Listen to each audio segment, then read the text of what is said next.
My dear students, welcome to my Creep Zone channel. In this channel, we are going to see about the 10th standard syllabus, science, 6th lesson, nuclear physics. Let us start from the introduction part. Nuclear physics. First of all, we must know one thing about the difference between nuclear physics and atomic physics. See, atomic physics deals with the proton, electron and neutron, whereas the nuclear physics deals only about the nucleus of an atom. அதாவது அணுக்கரு இயற்பியல் அப்படின்னா என்ன அப்படிங்கிறது தான் நம்ம பார்க்க போறோம். அணுக்கரு இயற்பியல்ல அணுக்குள்ள இருக்கக்கூடிய உட்கருவான நியூக்ளியஸ், அந்த நியூக்ளியஸ்ல என்னென்ன இருக்கும்? புரோட்டான் இருக்கும், அதுக்கு பிறகு நியூட்ரான் இருக்கும். இது ரெண்டும் அதுக்கு இடையில என்னென்ன பாண்டிங் இருக்கு, எப்படி அது ரெண்டு ஃபியூஷன் ஆகுது, எப்படி ஃபியூஷன் ஆகுது, அதாவது அணுக்கரு இணைகிறது எப்படி, அணுக்கரு பிளவு நடக்கிறது எப்படி, இதுக்கு இடையில என்ன ரேடியோ ஆக்டிவிட்டி, அதாவது கதிரியக்கம் அப்படின்னு சொல்றோம் இல்லையா, இதெல்லாம் எப்படி நடக்குது, இதை பத்தி படிக்கிற அந்த சயின்ஸுக்கு தான் நியூக்ளியர் பிசிக்ஸ் அப்படின்னு பேர். Things around us are made up of atoms. அதாவது நம்மளை சுத்தி இருக்கிற எல்லா பொருட்களுமே அணுக்களால் ஆக்கப்பட்டவை தான். Matter is anything that takes up space and has mass. அதாவது பருப்பொருள் அப்படின்னு சொன்னா எப்படி இருக்கணும்? இடத்தையும் அடைச்சுக்கணும், அதுக்கு என்னவும் இருக்கணும், நிறையும் இருக்கணும் அப்படின்னு அர்த்தம். All matter is made up of atoms. எல்லா பருப்பொருட்களுமே ஆட்டமால, அதாவது அணுக்களால் ஆக்கப்பட்டவை அப்படின்னு அர்த்தம். Atoms are the building blocks of the matter. அதாவது என்ன அப்படின்னா, அணுக்கள் இல்ல அப்படின்னா எந்த பொருளுமே இல்ல அப்படின்னு அர்த்தம். அதாவது ஒரு பொருளுடைய கட்டுமான தொகுதியே என்னதான் அப்படின்னு கேட்டா ஆட்டம்ஸ் தான் அப்படின்னு சொல்லலாம். இப்போ அதுக்கு அடுத்து பாருங்க, how bricks are the building blocks of houses. அதுதான் நம்ம என்ன சொல்றோம்னா, வீடு கட்டுறதுக்கு என்ன வேணும்? செங்கல் எல்லாம் வேணும் இல்லையா? அப்ப வீடு கட்டுறதுக்கு செங்கல் வேணுங்கிறது தான் அதோட கட்டுமான தொகுதி. அதே மாதிரிதான் atoms are the building blocks of matter. Democritus, 400 years BC. He was the great Greek philosopher. He believed that matter is made up of tiny indestructible units called atoms.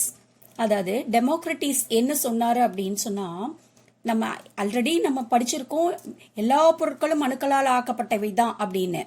ஆனா இந்த அணுவை அழிக்க முடியாத நிறைய அலகுகளால் ஆனது அப்படின்றத அவர் சொன்ன கான்செப்டை தான் நம்ம எல்லாருமே நம்பிட்டு இருந்தோம்.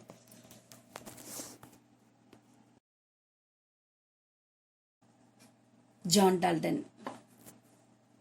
He was a founder of modern atomic theory. இன்னைக்கு வரையிலும் இவர் கொடுத்த கான்செப்ட் தான் நாம இன்னைக்கும் யூஸ் பண்ணிக்கிட்டு இருக்கிறோம். ஏன்னா வெரி ஃபர்ஸ்ட் இந்த அட்டாமிக் தியரிங்கிற கான்செப்டை 1803 ப்ரப்போஸ் பண்ணதே அவர் தான். So he considered that elements consist of atoms which are identical in nature. அதாவது ஒரு தனிமத்துல இருக்கக்கூடிய அணுக்கள் எல்லாம் ஒரே மாதிரியான தன்மையுடையதா இருக்கும் அப்படிங்கறது தான் அவர் சொன்னார். In your 9th standard syllabus, you have already studied about his atomic theory. So you know pretty well that what are all his theories? Electrons. J.J. Thomson. Joseph John Thomson. He discovered the electron, the first subatomic particle. அதாவது 1897ல இவர் என்ன பண்ணாரு அப்படின்னா, க்ரூக்ஸ் குழாய் மூலமா cathode ரே வெளியே வர்றதை கண்டுபிடிச்சாரு. ஸோ அதுலேருந்து அதுக்கு இருக்கிற சார்ஜ் பார்த்தீங்கன்னா நெகட்டிவ் சார்ஜா இருந்ததுனால அவர் அதை என்ன சொன்னாரு அப்படின்னா எலக்ட்ரான் அப்படின்னு கண்டுபிடிச்சாரு. ஸோ அவர் தான் ஃபர்ஸ்ட் நம்ம என்ன கண்டுபிடிச்சது அப்படின்னு சொன்னாக்கா ஃபர்ஸ்ட் சபாட்டாமிக் பார்ட்டிகிள் அவர் கண்டுபிடிச்சாரு. So J.J. தாம்சனுக்கு அந்த பெருமையை சேரும். Goldstein. He discovered anode rays. That means positive rays அப்படின்னு அர்த்தம். ஸோ இந்த பாசிட்டிவ் ரேஸ் தான் புரோட்டான் கண்டுபிடிக்கிறதுக்கு காரணமா இருந்தது. 1886ல atom has also a positive charge.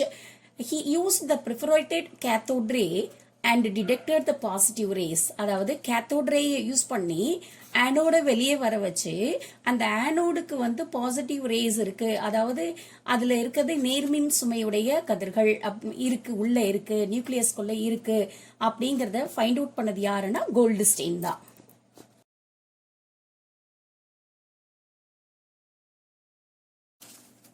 Protons. Ernest Rutherford. He was known as the father of nuclear physics. அணுக்கரு இயற்பியலின் தந்தை அப்படின்னு சொல்லலாம் இவரை. ஸோ த வேர்டு புரோட்டான் அப்படின்னா புரோட்டானுக்குள்ள இருக்கிற அந்த ப்ரோ டினோட்ஸ் ஃபர்ஸ்ட் அப்படின்னு அர்த்தம்.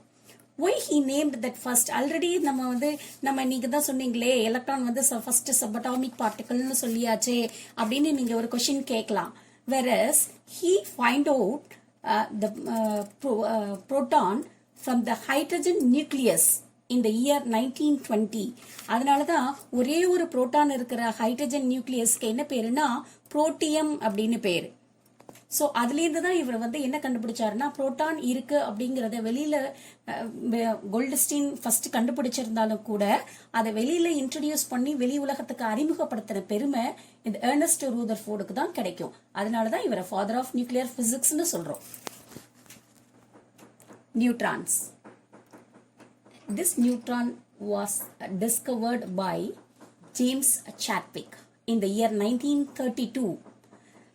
It is a chargeless particle, whereas we have already studied that proton has positive charge, electron have negative charge, whereas neutron have chargeless particles. So, whereas this neutron only allows the proton to be held together tightly.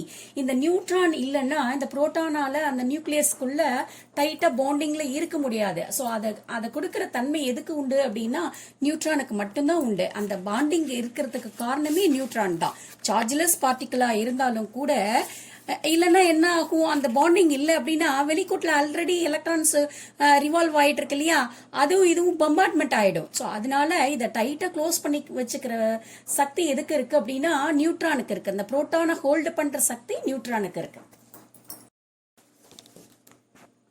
Other elementary particles.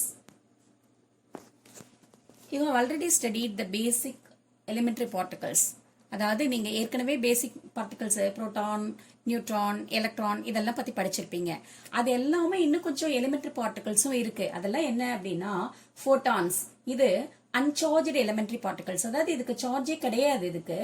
ஆனா இதுதான் smallest quantum அப்படின்னு சொல்லுவோம். Electro magnetic ரேடியேஷனோட குவாண்டம்னு சொல்லக்கூடிய சின்ன அளவு இதுதான். So this is the basic unit of light. ஒரு லைட்டுக்கு அளவை நம்ம எப்படி சொல்லுவோம், ஃபோட்டான்ல தான் சொல்லி ஆகணும். அதுக்கு அடுத்தது மேசான்ஸ், அதாவது நியூ பார்ட்டிகல். இது எங்க யூஸ் ஆகும் அப்படின்னு சொன்னா நியூக்ளியான்ஸ் சொல்றோம் இல்லையா. நியூக்ளியான்ஸ்னா என்ன, எது நியூக்ளியான்ஸ் கேட்டா புரோட்டானும் நியூட்ரானும் சேர்ந்தது தான் நியூக்ளியான்ஸ் அப்படின்னு பேரு. அந்த நியூக்ளியர் ஃபோர்ஸ் அதுல எக்ஸ்சேஞ்ச் ஆகிறதுக்கு காரணமா இருக்கிறது எது அப்படின்னா இந்த மேசான்னு சொல்லக்கூடிய நியூ பார்ட்டிகல் தான். அடுத்தது பாசிட்ரான். இந்த பாசிட்ரான்னா எலக்ட்ரானுடைய ஆன்டி பார்ட்டிகல் அப்படின்னு சொல்லலாம். எலக்ட்ரானுக்கு என்ன நம்ம சார்ஜ் போடுவோம், இ மைனஸ் அப்படின்னு சொல்லுவோம், அதாவது நெகட்டிவ் சார்ஜ்னு போடுவோம். ஆனா இந்த பாசிட்ரானுக்கு நம்ம எழுதும் போது இ பிளஸ் அப்படின்னு எழுதணும். அதாவது பாசிட்ரானுக்கான சார்ஜ் அப்படி என்ன அப்படின்னு கேட்டீங்கன்னா பாசிட்டிவ் சார்ஜ். அதாவது எதோடைய ஆன்டி பார்ட்டிகல், எலக்ட்ரானோடைய ஆன்டி பார்ட்டிகல் அப்படின்னு சொல்லலாம். Next one neutrinos. இதுவும் சப்அட்டாமிக் பார்ட்டிகல்ஸ் தான். இது எப்ப நமக்கு கிடைக்கும் அப்படின்னு சொன்னா ஒரு ரேடியோ ஆக்டிவ் எலிமெண்ட் டீகே ஆகும் போது அப்பதான் இந்த நியூட்ரினோஸ் ஃபார்ம் ஆகும். இந்த நியூட்ரினோஸோடைய லைஃப் டைம் அப்படின்னு பாத்தீங்கன்னா அங்கன்னா ரொம்பவே கம்மி அப்படின்னு சொல்லலாம். சோ இந்த மாதிரியான எலிமெண்டரி பார்ட்டிகல்ஸ் என்ன இருக்காது அப்படின்னா எலக்ட்ரிக் சார்ஜ் இருக்காது. சோ நியூட்ரினோஸும் ஒரு சப்அட்டாமிக் பார்ட்டிகல்ஸ் தான். நியூக்ளியஸ். 1911ல எர்ன்ஸ்ட் ரூதர்ஃபோர்டு தான் என்ன பண்ணாரு அப்படின்னா மாஸ் ஆஃப் ஆட்டம், அந்த ஆட்டமோடைய மாஸ் எதுக்குள்ள இருக்கு அப்படின்னு கேட்டா நியூக்ளியஸுக்குள்ள தான் இருக்கு அப்படிங்கறத ரூதர்ஃபோர்டு தான் ஃபைண்ட் அவுட் பண்ணது. சோ அப்ப நியூக்ளியஸினுடைய மாஸ் தான் நமக்கு காரணம் அட்டாமிக் மாஸுக்கு அப்படின்னு சொன்னா அப்ப எதெல்லாம் சேர்ந்தது நம்ம அட்டாமிக் மாஸ் அப்படின்னு சொல்லலாம் அப்படின்னா புரோட்டானுடைய நம்பர்ஸ் அதனுடைய மாசும் நியூட்ரான்ஸோடைய மாசையும் சேர்த்தாதான் நமக்கு என்ன கிடைக்கும், மாஸ் ஆஃப் அன் ஆட்டம் கிடைக்கும். ஸோ அதை தான் நம்ம இந்த பிக்சர்ல பார்க்க போறோம். ஸோ நியூக்ளியஸ்ங்கிறது என்ன? Combinations of protons and neutrons தான்.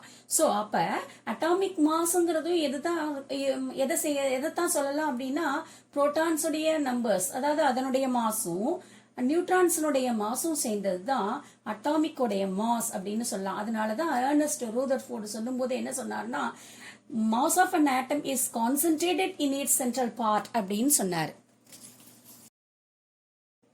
Thank you for watching this video. I think this is useful for you. Remaining topics will be given one by one from the next videos.